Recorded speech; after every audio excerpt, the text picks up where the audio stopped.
اوعدكم ان دي هتكون طريقتكم المعتمده في كل مره هتعملوا بيها الرز من المكسرات بتاع المطاعم، وهيطلع معاكم تحفه جدا في كل مره وكانكم جايبينه من المطعم بالظبط. اول حاجه ببتدي ان انا اشوح بصله متوسطه في كميه من الزبده، والزيت اقل من اللي هحتاجها للرز بتاعي. بعد كده بضيف عليه البهارات الصحيحه اللي هحمرها معاه، وابتدي ان انا اقلبها بس لغايه ما ريحه البهارات دي تطلع.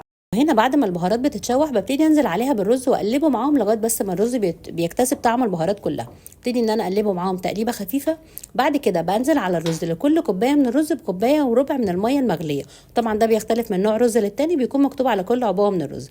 بعد كده ببتدي ان انا اغطيه وارفعه على نار عاليه. في الوقت ده ببتدي اقلب الزبيب والمكسرات في بقيه كميه السمنه اللي انا هستخدمها للرز، وببتدي ان انا اضيفها عليه. وهنا دي كوبايه صغيره فيها لون زعفران، وفيها زعفران اللي هو الاساسي. ابتدي ان انا اضيفها على الرز في اماكن معينه، وده طبعا بعد ما بيكون الرز اتشرب الميه بتاعته وقرب يستوي.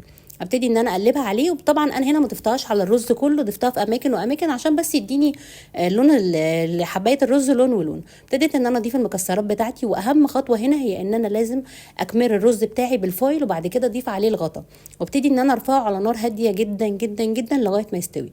وطبعا دي اهم خطوه علشان الرز يستوي كويس جدا. وطبعا واضح قد ايه الرز نسري وتحفه جدا. طبعا تقدروا تعتمدوه في كل العزومات. انا زي ما قلت لكم هنا انا كنت عامله 2 كيلو من الرز، تقدروا تعملوا كميه اكبر او كميه اقل.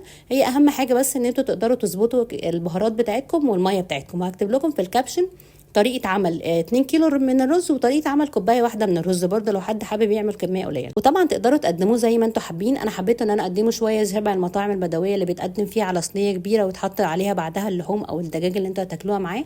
وطبعا كنت عامله معاه سلطه الدقوس وسلطه زبادي بالخيار. جربوه يا جماعه، طعمه تحفه جدا، مش هتقدروا تفرقوه ابدا عن الرز بتاع المطاعم. حقيقي كل اللي ده افتكر ان هو كان من المطعم. جربوه بالهنا والشفا.